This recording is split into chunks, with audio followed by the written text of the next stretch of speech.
And very warm welcome to all of you. कैसे हैं आप सब? मैं आपका मेंटर और आप देख रहे हैं लर्न इंग्लिश विदाउट रूल्स का स्पेशल सेशन। आज का स्पेशल सेशन सेंटेंस इंप्रूवमेंट के सेट पर आधारित है। जी हाँ, यहाँ पर मैं उपस्थित हो गया हूँ सेंटेंस इंप्रूवमेंट के 11वें सेट के साथ। इस सेट में भी 10 नए सवाल लिए गए, लेकिन ये सवाल अब तक के उपलब्ध कराए गए 10 सेशन के पैटर्न से अलग है। देखिए, कई बार आप सब बच्चों के मन में ये सवाल उलझन के तौर पर आता है कि सर आप हर एक एपिसोड में कुछ ना कुछ नया लेकर के चले आते हैं तो प्रैक्टिस नहीं होती। देखिए, प्रैक्टिस के लिए कहीं पर भी नए पैटर्न से कोई उलझन नहीं होती है। ऐसा इसीलिए क्योंकि अगर सेंटेंस इंप्रूवमेंट को बनाने का जो बेसिक मानदंड है, जो बेंचमार्क है, वो वही होता है उस सवाल में भी।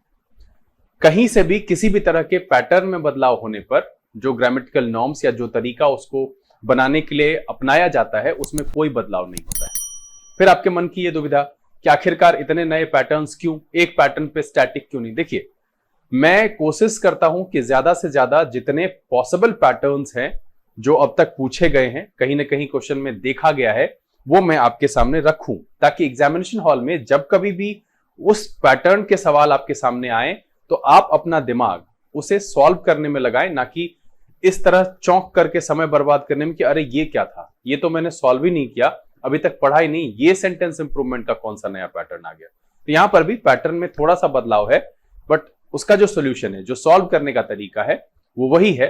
आप इस तरीके से कह सकते हैं कि ये उससे ज्यादा आसान है। सेशन में आगे बढ़ेंगे, सवाल को बारी बारी से आपके सामने रखेंगे, वही समय सीमा है। समय अगर कम लगे तो आप वीडियो को पॉज करके आप सवाल को सॉल्व कीजिए, फिर उसका एक्सप्लेनेशन देखिए, और जो बात मैंने कही है कि भाई जिनका सही होता है उनको क्या करना है, जिनका गलत होता है उनको क्या करना है, दोनों ही परिस्थितियों में आपको ना ही ओवर एक्साइटेड होना है और ना ही हतोत्साहित होना है। अपने आप को जो है शांत रखना है, धैर्य बनाए रखना है, वीडियो को शुरू से अंत तक देखना है। बहुत सारी जानकारी यहां पर भी आपको मिलेगी। सेशन में आगे बढ़ेंगे, लेकिन उससे पहले जैसा कि मैंने प्रॉमिस किया था कि सेजल प्रताप का एक कमेंट था जिसका जवाब मैं पिछले दिन नहीं दे पाया, वो बहुत जरूरी है, उसको समझिए। और ये सवाल सेंटेंस इंप्रूवमेंट के सेट पर ही था। तो चलिए पहले हम सेजल प्रताप का वो सवाल यहां पर देख लेते हैं। देखिए, ये सेंटेंस इंप्रूवमेंट के सेट 10 पर जो है इन्होंने सवाल पूछा है, और सवाल क्या है वो हम देख लेते हैं। कह रहा है कि my doubt is from question number 94 option 2 had come is wrong according to the context and I understand that, but my question is that you said we might find this correct at some places, then there our option will be wrong because we are taught this when what we will do or then। अब यहां पर देखिए कि उस सवाल में एक जगह था had plus v3 और एक जगह था v2। देखिए, यहां उलझन जो सेजल को हुई वो ये था कि मैंने कहा कि मेरे हिसाब से उस सवाल का जो कहना था उसमें काफी पुराने समय के लिए V2 का इस्तेमाल किया था। अब मान लीजिए कि V2 का प्रयोग अगर 2010 के लिए हुआ है तो हम 2015 के लिए कभी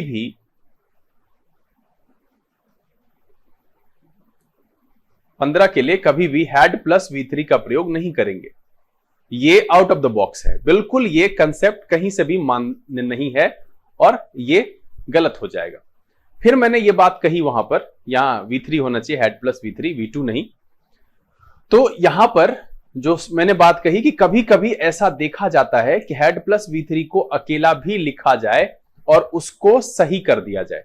ये मैंने इस आधार पर कहा था कि जब मान लीजिए कि अगर V2 लिखा हुआ है तो मुझे पॉइंट ऑफ रेफरेंस पता है, और उस पॉइंट ऑफ रेफरेंस के आधार पर मुझे यह डिसाइड करना हो कि 2010 के पहले की बात के लिए हम जो है हैड प्लस V3 का प्रयोग करेंगे, लेकिन उसके बाद यानी कि 2011, 12, 15, 20 उसके लिए नहीं कर सकते। लेकिन अगर किसी सेंटेंस में एक सिंगल सेंटेंस लिखा हुआ है जिसमें पॉइंट ऑफ रेफरेंस अंडरस्टूड है, बिल्कुल स्पष्ट करके नहीं लिखा है कि पॉइंट ऑफ रेफरेंस है क्या, तो वैसी परिस्थिति में आप हैड प्लस V3 अकेले लिख सकते हैं, और ऐसे सेंटेंसेस आपको न्यूज़पेपर में आम दिख जाएंगे, और इसीलिए मैं जोर डालता हूं न्यूज़पेपर पढ़ने पर। तो यह बात समझिए कि यहां पर यह ध्यान रखना है कि अगर पॉइंट ऑफ रेफरेंस आपके सेंटेंस में मेंशन नहीं है, वो अंडरस्टूड है, इन दैट केस आप हैड प्लस V3 वाले सेंटेंस को अकेले लिख सकते हैं, वो गलत नहीं होगा। उसका सेंस ये होगा कि कोई ना कोई पॉइंट ऑफ रेफरेंस है जो उसमें छिपा हुआ है, जिसको कि लिखा नहीं गया है। ये किसी एक पास्ट की घटना के पहले की घटना है, और न्यूज़पेपर में अक्सर ऐसा सेंटेंस आपको देखने के लिए मिल जाएगा। तो सेजल, मैं समझता हूं कि जो बात जहां पर आपको कंफ्यूजन हुआ वो अब क्लियर है कि अगर आपका पॉइंट ऑफ रेफरेंस मेंशन है सेंटेंस में, तो बिल्कुल हम कभी भी नहीं लिख सकते हैं। किस परिस्थिति में? कि 2010 के लिए अगर V2 यूज हुआ है तो हम इधर आकर के रिसेंट की घटनाओं के लिए हेड प्लस V3 का प्रयोग नहीं कर सकते हैं। हाँ, इससे पहले की घटना का अगर हम चर्चा करें तो हम बिल्कुल हेड प्लस V3 लिख सकते हैं। तो पॉइंट ऑफ रेफरेंस एक्सप्रेस्ड होने पर यह स्थिति होगी। अगर अब पॉइंट ऑफ रेफरेंस हिडन है और यह माना जाता है कि यह एक पास्ट की घटना के पहले की घटना है, बिल्कुल हम लिख सकते हैं, ऐसा कुछ भी नहीं है। तो उस परिस्थिति में आप इसको अकेले भी देख सकते हैं, वहां आपको सरप्राइज होने की जरूरत नहीं है।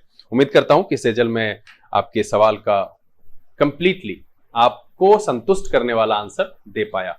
अगर इसमें कोई भी दुविधा फिर भी रह जाए, आप नीचे कमेंट में लिख करके मुझे सूचित जरूर कीजिएगा। ऐसे मैं सभी बच्चों से यही कहूंगा कि अब तक जितने भी सेशंस हुए हैं उसमें कोई भी सवाल है, कुछ भी दुविधा मन में है, बिल्कुल बढ़ चढ़ के सवाल पूछिए, लाइक कर दीजिए, वीडियोस को शेयर कर दीजिए। नए हैं तो आप सब्सक्राइब जरूर कीजिए, बेल आइकन को हिट कीजिएगा, नोटिफिकेशन को ऑल पे रखिएगा, ताकि जितनी भी वीडियोस यहां से अपलोड होती है वो उसका नोटिफिकेशन आपको मिले और आपका कोई भी वीडियो मिस ना हो।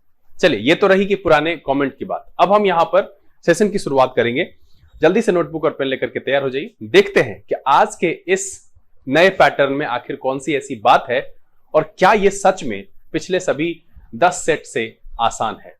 चलिए देखा जाए।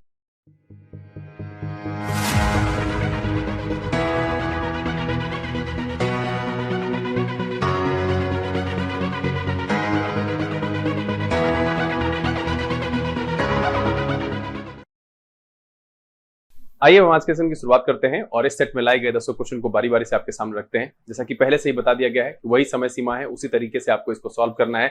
मैं हर एक विद्यार्थी से यही कहूंगा, क्वेश्चन को अटेम्प्ट जरूर कीजिएगा, एक्सप्लेनेशन को ढंग से समझिए, वीडियो पर शुरू से अंत तक जरूर बने रहेगा। इस तरह के पैटर्न एग्जामिनेशन में आपके क्वेश्चन में देखे जाते हैं, इसलिए उस लिहाजन ये बहुत ज्यादा जरूरी है कि आप हर एक क्वेश्चन को ढंग से समझिए। सबसे पहले तो अटेम्प्ट कीजिए, अपनी सूझबूझ का प्रयोग कीजिए, बनाइए जरूर, शामिल होइए। अगर कहीं पर दिक्कत होता है तो नीचे कमेंट करके मुझे बताइए, हम कोशिश करेंगे कि आसान से आसान शब्दों में उसका आंसर लेकर के आपके सामने जल्द से जल्द उपस्थित हो। सेशन को शुरू करेंगे, लेकिन उससे पहले जो लोग इस चैनल पर नए हैं, चैनल को सब्सक्राइब कर लीजिए, बेल आइकन जरूर प्रेस कीजिएगा, ताकि यहाँ अपलोड की गई वीडियोस की नोटिफिकेशन आपको मिले और आपका कोई भी सेशन मिस ना हो।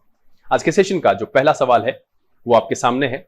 समय को शुरू करने से पहले मैं यहाँ पर थोड़ी सी जानकारी आपके साथ जो है शेयर करूं। देखिए, पहले के सेंटेंस इंप्रूवमेंट में क्या होता था कि एक ही जगह पर एक जो है 2-3 शब्दों का ग्रुप होता था जो अंडरलाइंड होता था। अब यहां पर क्या है कि एक अंडरलाइंड हिस्सा यहां है, बीच में कुछ शब्द है जो अंडरलाइन नहीं है, और फिर दूसरा यहां पर है, और ऑप्शन भी मेरा उसी तरीके से दिया हुआ है।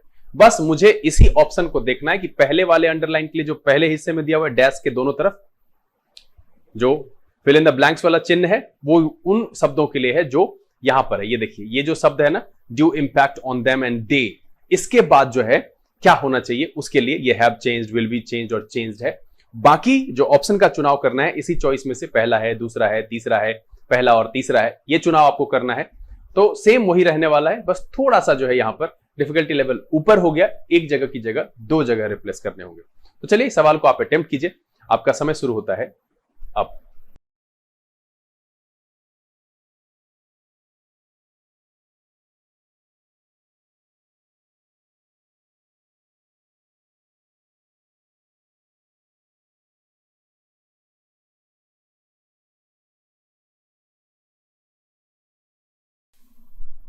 Times up.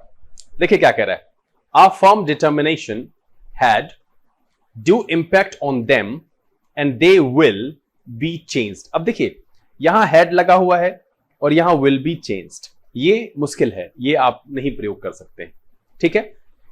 There decision. अब हमको क्या करना है, ऐसे सवाल में आप ऑप्शन से आइएगा तो ज्यादा बेहतर होगा, क्योंकि दोनों जगह बदलाव है। तो दोनों जगह मान लीजिए कि पहले वाले हैड को हैज कर दिया तो वो बदल सकता है, तो इसीलिए मुझे ऑप्शन से आना ज्यादा बेहतर लग रहा है।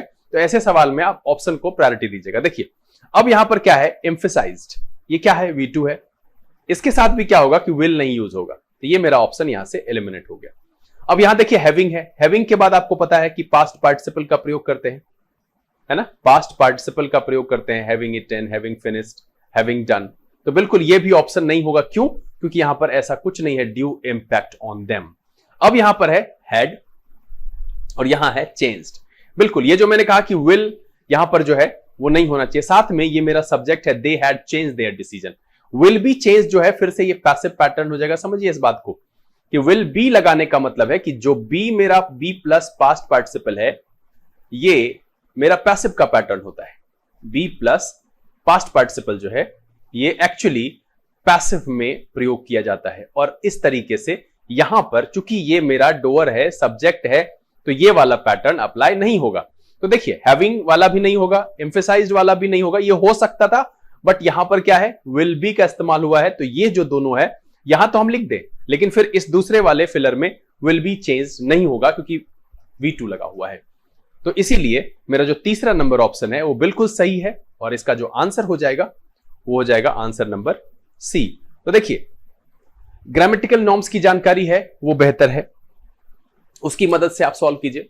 लेकिन ऐसे सवाल में जहां पर दो है, दो हिस्से जिसको रिप्लेस करने हैं, वैसी परिस्थिति में आप आराम से जो है ऑप्शन के माध्यम से भी अपने आंसर को तलाश सकते हैं। तो ऑप्शन को देखिए कि कौन कौन से ऑप्शन में दोनों हिस्सा एक दूसरे के साथ कम्युनिकेट करने वाला है या नहीं है। जैसे कि अब एम्फसाइज्ड और विल बी चेंज, ये एक साथ इस्तेमाल नहीं हो सकता, यहां पर एंड लिखा हुआ है साथ में।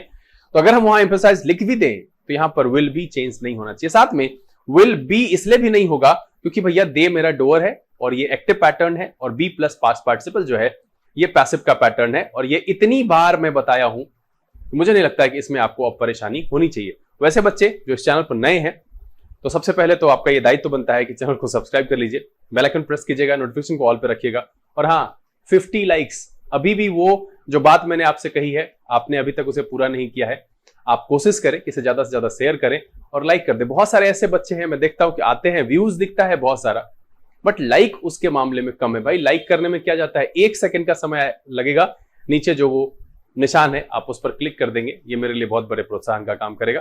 तो प्लीज लाइक कर दिया कीजिए, कमेंट करिए, अगर आपको कहीं परेशानी होती है तो बिल्कुल कमेंट में लिखिए मुझे, साथ में शेयर कर सकते हैं तो शेयर भी कर दीजिए।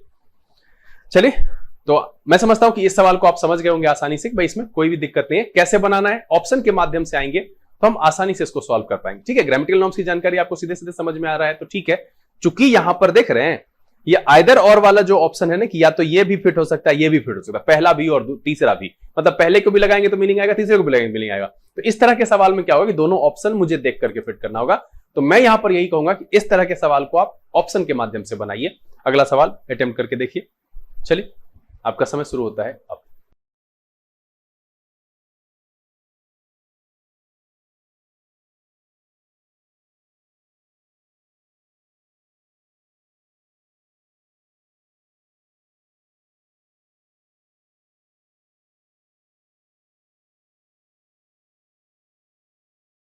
Times up.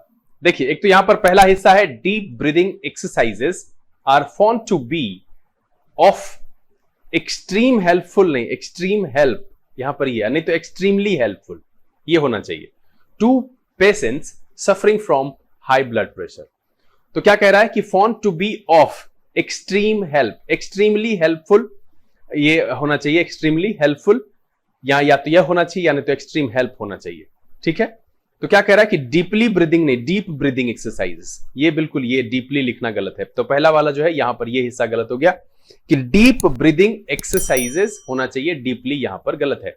तो डीप ब्रीदिंग पहला है, इसमें भी है और इसमें भी है, तो लगता है कि दूसरा और तीसरा हो सकता है। हम इधर देखेंगे, मैंने कहा कि of to be of extreme help to patient suffering from high blood pressure, बिल्कुल है ऑफ एक्सट्रीम हेल्प, या फिर breathing found to be extremely helpful, और ये भी सही है। इसलिए मेरा दोनों या तो ये या ये, मतलब है कि अगर ऑप्शन नंबर 2 भी हम वहां पर रिप्लेसमेंट की जगह पर यूज करें तो भी सही हो जाएगा, ऑप्शन नंबर 3 भी अगर हम रिप्लेसमेंट की जगह पर इस्तेमाल करें तो भी ये सही हो जाएगा। और इसीलिए जो आइदर 2 और 3 का ऑप्शन है कि हम दोनों में से किसी को रखें, या तो दूसरा नंबर रखें या तीसरा नंबर रखें, उस परिस्थिति में वो जो है सेंटेंस ठीक कर देगा। तो इसीलिए इस सवाल का जो जवाब है वो होगा ऑप्शन नंबर डी, आइदर 2 और 3। मैं बस आपसे यहां पर इतना ही कहूंगा कि आप देखिए कि जैसा कि मैंने आपको कहा कि आप ऑप्शन के माध्यम से चाहें तो इसको आसानी से सॉल्व कर सकते हैं। आपके पास एक हिंट होता है, ठीक है, ग्रामेटिकल नॉर्म्स की जानकारी है तो बेहतर है। चूंकि ये आइदर और वाला आता है तो दोनों तरीके के सेंटेंस को आपको जांचना होगा, और वैसी परिस्थिति में क्या हो जाएगा कि ये आपके लिए काफी फायदेमंद और आसान होगा कि आप दिए गए हिंट जो चॉइसेस में है उसको देखते हुए अपने ग्रामेटिकल नॉर्म्स का इस्तेमाल करें और उसे एडजस्ट करें। चलिए अगला सवाल लेंगे और आपका समय शुरू होता है अब।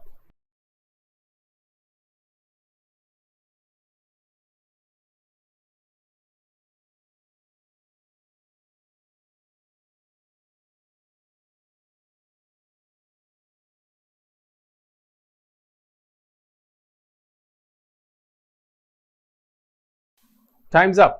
देखिए ये बड़ा ही आसान सा सवाल है। The train had started, the train had departed before or by the time they reach the station. यहां पर देखिए कि सबसे पहले तो यहां रीच और यहां हैड, ये कॉम्बिनेशन गड़बड़ हो गया। अब यहां पर देखिए कि इसमें रीच्ड और हैज, ये कॉम्बिनेशन गलत है, ये इस्तेमाल नहीं होगा।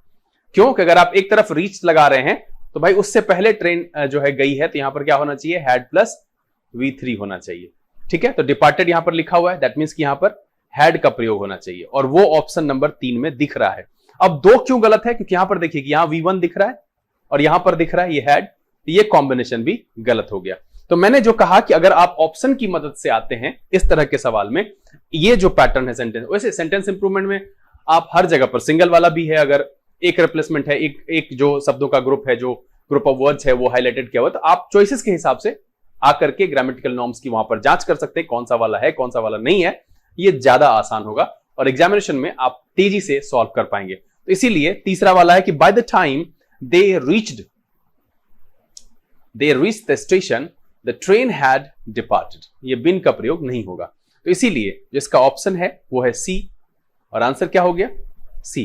देखिए बहुत आसान है, इस सेट में ज्यादा टफ क्वेश्चंस नहीं है, और मैंने सिर्फ इसे इसलिए चुना, एक तो सबसे पहले ये पूछा हुआ सवाल है, प्रीवियस ईयर का क्वेश्चन है, आप सब में से बहुत सारे बच्चों ने इसे सॉल्व भी किया होगा। मैं आगे से कोशिश करूंगा कि फिर से जैसे मैं एरर में लेकर के आता हूं, यहां पर इसमें भी नए सवाल जोड़ सकूं, लेकिन ये पैटर्न आपको दिखाना जरूरी था और ये बताना था कि भाई आप ऑप्शन के हिसाब से भी जाएं और अपने सूझबूझ का प्रयोग करें, तो आसानी से इस तरह के सवाल को सॉल्व कर सकते हैं। चलिए अगला सवाल लेते हैं और आपका समय शुरू होता है अब।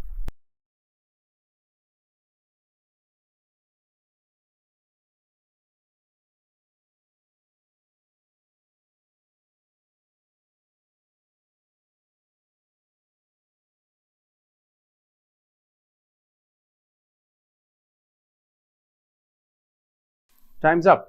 देखिए these days customers have been receiving, अब यहां पर सबसे पहले देख लें कस्टमर मेरा रिसीवर है, क्योंकि ये पैटर्न जो है बिन रिसीविंग है ना, ये जो है ये एक्टिव का पैटर्न, ठीक है। कस्टमर्स जो है वो प्राप्त करते आ रहे हैं, have been receiving better services from bank employees. तो एक्चुअली ये मेरा जो है एक्टिव का पैटर्न है कि कस्टमर्स जो है उसको मिलता आ रहा है, रिसीव जो शब्द लगाया गया है उसके हिसाब से कि दीज डेज, इन दिनों, कस्टमर्स हैव बीन रिसीविंग, है ना, इन दिनों उन्हें मिलता आ रहा है better services from bank employees. बिल्कुल इसमें कोई भी गड़बड़ी नहीं लग रहा है। अब देखिए कि जैसे ही दीज डेज लगाया हुआ है तो हम ऑप्शन को एक बार क्रॉस चेक कर लेते हैं, ये रिसीव्ड नहीं होगा और ये भी रिसीव्ड नहीं होगा, ठीक है। अब यहां पर अगर हम बिन रिसीव्ड लगाते हैं तो फिर ये पैसिव का पैटर्न हो जाएगा, है ना, क्या हो जाएगा, पैसिव का पैटर्न हो जाएगा, क्योंकि क्यों, बिन प्लस पास्ट पार्टिसिपल। इतनी बार मैंने इन सब की जानकारी और क्वेश्चन के माध्यम से आपके सामने रखा है, मुझे नहीं लगता है कि अब आपको इन सब में परेशानी होनी चाहिए। इस चैनल को देखने वाले बच्चे को एरर में या वॉइस में या टाइम इंटेंस में कहीं पर परेशानी है, अगर है तो फिर भी मुझे लिख करके बता सकते हैं। मुझे ऐसा नहीं लगता, मैं बहुत बार, मैं कभी कभी ऊब जाता हूं कि यार एक ही तरह का पैटर्न सारा आ जाता है। तो भाई है चैप्टर्स में तो वो आएगा ही, बिल्कुल। अब भाई एक ही मोहल्ले में रहिएगा, एक ही शहर में रहिएगा, बार बार एक ही आदमी का चेहरा दिख जा रहा है, भैया उस गली से जाइएगा दिखेगा ही। ऐसा अगर आपको आता तो भाई सप्ताह सप्ताह भाई घर बदल लीजिए, है कि नहीं। चलिए तो यहां पर क्या हो जाएगा, ये भी जो है वो गड़बड़ हो जाएगा, इसीलिए इसमें कोई भी बदलाव की जरूरत नहीं है। These days customers have been receiving better services from bank employees, कोई भी गड़बड़ी नहीं है, इसलिए इसका जो आंसर है वो है no correction required and option is E. देखिए, सेंटेंस को समझना, अपनी सूझबूझ का वहां पर प्रयोग करना, ये बहुत जरूरी है। अगर आप इसको समझते हैं तो आप बेहतर कर पाएंगे। और मैं उम्मीद यही करता हूं कि मैं जिस तरीके से एक छोटी से छोटी बारीकी को आपके सामने पूरे विस्तार से रखता हूं, ये आपके लिए काफी मददगार है। मुझे लिख करके बताइए कि क्या ये मददगार होता है आपके लिए, क्या आप सीख पाए हैं इंग्लिश, क्या मैं learn English without rules channel के माध्यम से आपको अंग्रेजी आसान कर पाने में आपके लिए या आपको सिखाने में सफल हो पा रहा हूं या नहीं। चलिए अगला सवाल लेंगे और आपका समय शुरू होता है अब।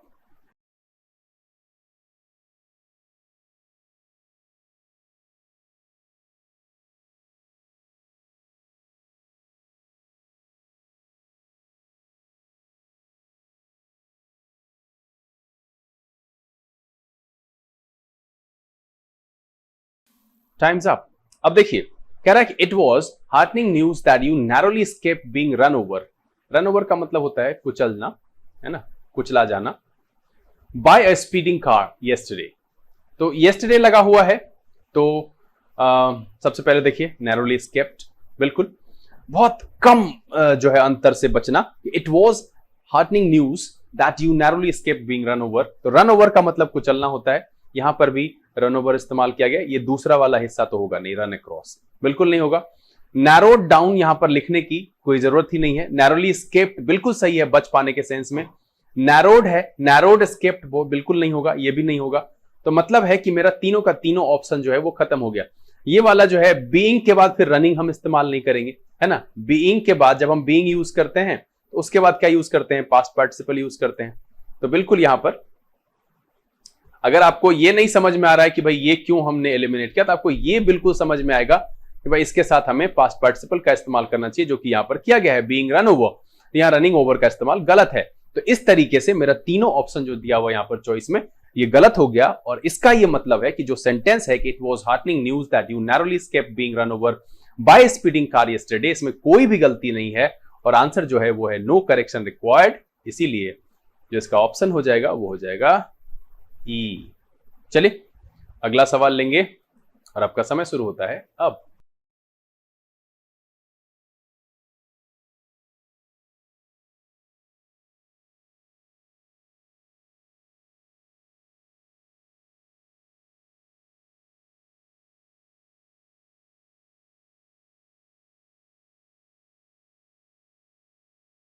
Times up. ये सवाल ना वो लोग जो पढ़ करके कहते हैं ना अच्छा नहीं लग रहा है, उनको समझ में आ रहा हो कि यहां पर क्या होगा। देखिए क्या कह रहा है कि what matters most is the quality of the product and only not merrily. ये कॉम्बिनेशन या तो लिखिए नॉट मेरिली या लिखिए नॉट ओनली, ठीक है। तो ये नॉट ओनली वाला कॉम्बिनेशन तो है नहीं, ठीक। तो यहां पर ये वाला कॉम्बिनेशन अगर हम पूरे तो मेरे लिए हटा देंगे नॉट ओनली, तो फिर आगे मुझे चाहिए बट ऑल्सो, तो ये वाला कॉम्बिनेशन यहां नहीं होगा। और ये इट जो है ये यहां पर सुटेबल नहीं है, तो इसीलिए ये वाला ऑप्शन भी मेरा एलिमिनेट हो गया। कह रहा है कि what matters is the quality of the product not merely the cost, appearance और साइज। बिल्कुल ये सही है। यहां पर ओनली नॉट मेयर का कोई मतलब ही नहीं है। ऑल दैट ये यहां से गड़बड़ हो जाएगा। तो सबसे बेहतर ऑप्शन जो है कि वो कह रहा है व्हाट मैटर्स मोस्ट, कि जो सबसे ज्यादा मैटर करता है किसी भी चीज के लिए वो है क्वालिटी ऑफ द प्रोडक्ट। ये नहीं कि उसका कॉस्ट, अपीयरेंस और साइज, है ना। सबसे ज्यादा जो महत्व रखता है वो है क्वालिटी। और इसीलिए इसका जो ऑप्शन होगा वो होगा पहला, ओनली वन। और इसका जो आंसर हो जाएगा वो हो जाएगा ए। देखिए अगर आप रेगुलर न्यूज़पेपर रीडर हैं तो इस तरह के सवाल को आप आसानी से बना सकते हैं। वैसे मैंने यहां पर दो हिस्से बांट दिए, भैया नॉट ओनली या नॉट मेरिली। तो नॉट ओनली का यहां पर कोई सेंस ही नहीं है, इसलिए हम इसका प्रयोग कर नहीं सकते। इसलिए ये ऑप्शन यहां से खत्म हो गया। इट यहां पर सुटेबल नहीं है, ऑल दैट भी सुटेबल नहीं है। फिर हमको मैटर्स को बदलना पड़ेगा। तो ये भी देखिए ऑल दैट करते हैं तो यहां पर मुझे मैटर करना पड़ेगा, इसलिए व्हाट मैटर्स उसके लिए सिंगुलर सुटेबल है। Most is the quality of the product and not merely that cost, appearance और साइज। इसलिए इसका जो आंसर है वो है ए। चलिए अगला सवाल लेंगे और आपका समय शुरू होता है अब।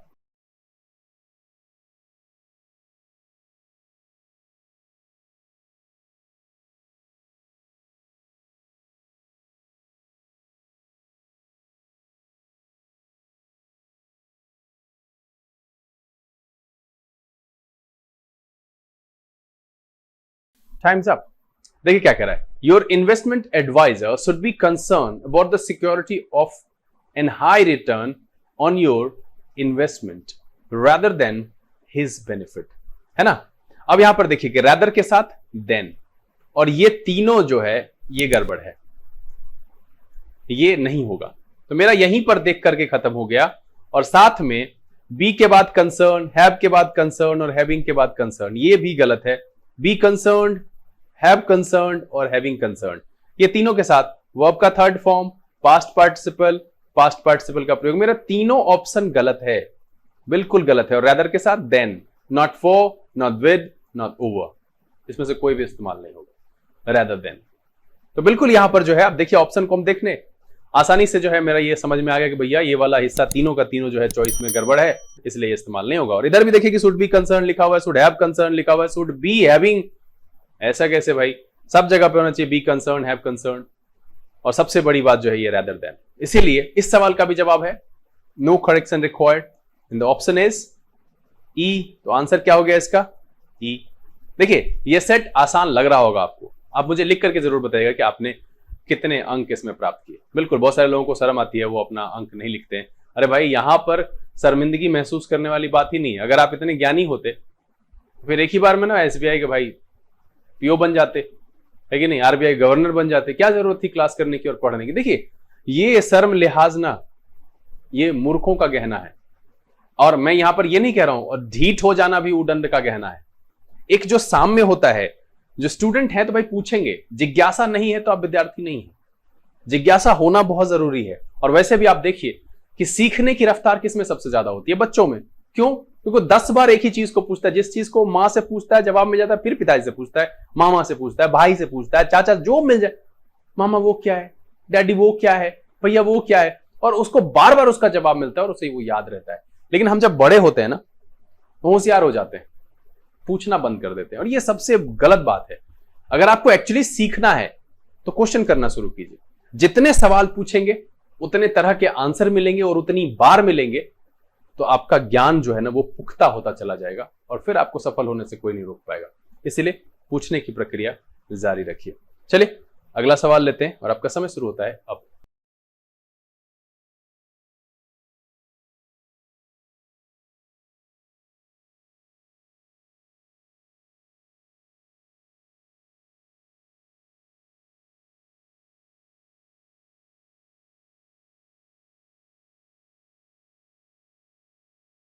Times up. देखिए क्या कह रहा है, पीपल हु आर, तो पीपल के हिसाब से आर लगा है। मैंने पहले कहा कि रिलेटिव प्रोनाउन का जो है वो सिंगुलर प्लूरल वाला औकात वही होता है जो उसके पहले जिसके लिए वो इस्तेमाल होता है। आर इनसेंसिटिव, इनसेंसिटिव का ये जो है ये एडजेक्टिव है, और इसका मतलब होता है उदासीन। ठीक है, तो यहां पर इनडिफरेंस ये नाउन है, यहां पर होना चाहिए इनडिफरेंट, क्योंकि आपको पता है कि एंड जो है वो same kinds of parts of speech को जोड़ता है। तो people who are insensitive and indifferent to the agonies, और एगोनीज का मतलब होता है कष्ट, व्यथा, संताप। Of the poor can not serve the society, तो यहां पर इनडिफरेंट होना चाहिए, फिक्स है, तो इनडिफरेंस यहां पर है, ये नहीं होगा। ठीक, इसमें भी इनडिफरेंट है और इसमें भी इनडिफरेंट है। एगोनीज का मतलब भी वही है और सफरिंग्स का मतलब भी वही होता है, कष्ट। तो दोनों हो हम हटा सकते हैं, रिप्लेस कर सकते हैं, सब्स्टिट्यूट के तौर पर इस्तेमाल हो सकता है। इसीलिए इसका जो आंसर हो जाएगा वो ये वाला और ये वाला, यानी कि आइदर 2 और 3 दोनों आप में से कोई भी इस्तेमाल करेंगे, बिल्कुल सेंटेंस पूरा मीनिंग देगा, ग्रामेटिकली फिट हो जाएगा कि people who are insensitive and indifferent to the sufferings of the poor can not serve the society, और agonies of the poor can not serve the society. और ये ऑप्शन कहां है, डी में है। इसीलिए इस सवाल का जो जवाब है वो है आपका डी। देखिए यहां पर कुछ नहीं है, यह समझना था मुझे कि एंड जो है ये ग्रामेटिकल नॉर्म्स है कि अगर आप एंड से जोड़ते हैं तो इधर जो होगा वो इस तरफ, मतलब same kinds of parts of speech दोनों तरफ इस्तेमाल होता है। अगर आप नाउन यूज करें तो दोनों तरफ नाउन, एडजेक्टिव यूज करें दोनों तरफ एडजेक्टिव का प्रयोग करेंगे, यानी same kinds of parts of speech. ध्यान रखिएगा, कई बार मैंने इसको बताया है। अगला सवाल लेते हैं, आपका समय शुरू होता है अब।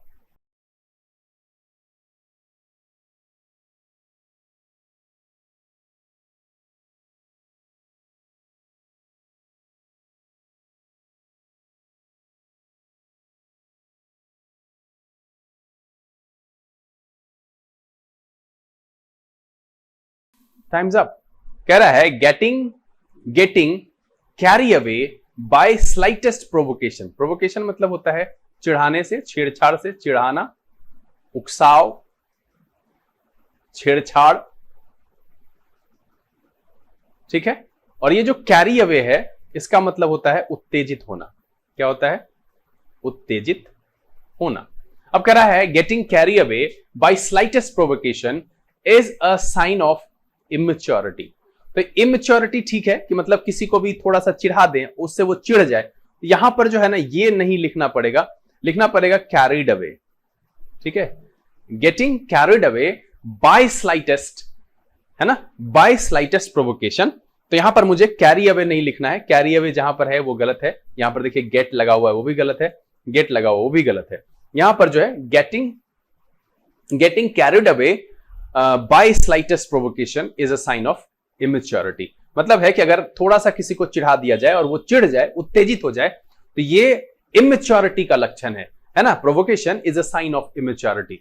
और वैसे भी देखिए यहां पर जो है मेच्योरिटी है, ये गलत है, ये नहीं होगा। इमेच्योर लिखा हुआ है, साइन ऑफ इमेच्योर, ये इसके बाद मुझे कुछ नाउन चाहिए था, ये भी यहां से गलत हो गया। तो वैसे भी इधर इस हिस्से को भी देख करके आप अगर मान लीजिए पहला वाला हिस्सा नहीं भी देख पा रहे हैं तो इस हिस्से से देख करके कि मेच्योरिटी होगा नहीं। अगर किसी को भी थोड़ा सा हम चिढ़ा दें, कुछ बोल दें और वो चिढ़ जाए, उत्तेजित हो जाए, तो ये मेच्योर का लक्षण नहीं है, वो इमेच्योरिटी का लक्षण है, जो कि यहां पर सही है। इमेच्योरिटी इसमें दिया हुआ है। बस एक ही चीज है कि कैरी अवे की जगह पर कैरिड अवे करेंगे तो बिल्कुल ये ग्रामेटिकली फिट हो जाएगा। और इसीलिए इस सवाल का जो जवाब है वो है ए, पहला वाला कि getting carried away by slightest provocation is a sign of maturity. मतलब थोड़े से छेड़छाड़ से उत्तेजित हो जाना ये अपरिपक्वता का लक्षण है। Provocation is a sign of immaturity. चलिए आज के सेशन का आखिरी सवाल और आपका समय शुरू होता है अब।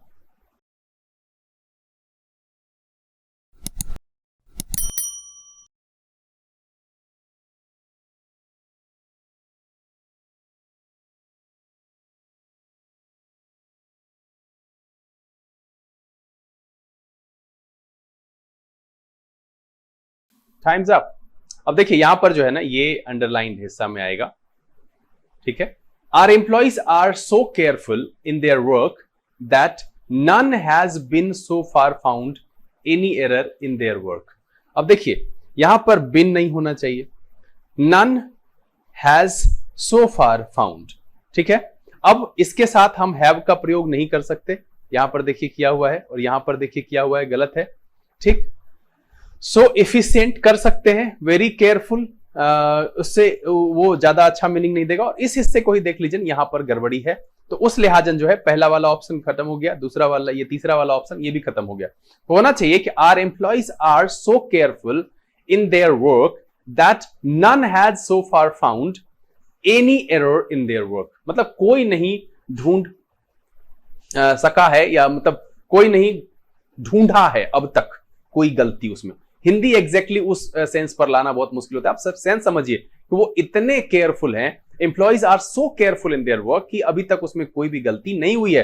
None has so far found any error in their work. और इसीलिए इसमें जो सही है वो है दूसरा नंबर ऑप्शन, ठीक है। यहां पर बिन का प्रयोग नहीं होना चाहिए। ये जो है ये डोअर है भाई, ढूंढने वाला, तो इसीलिए एक्टिव का पैटर्न।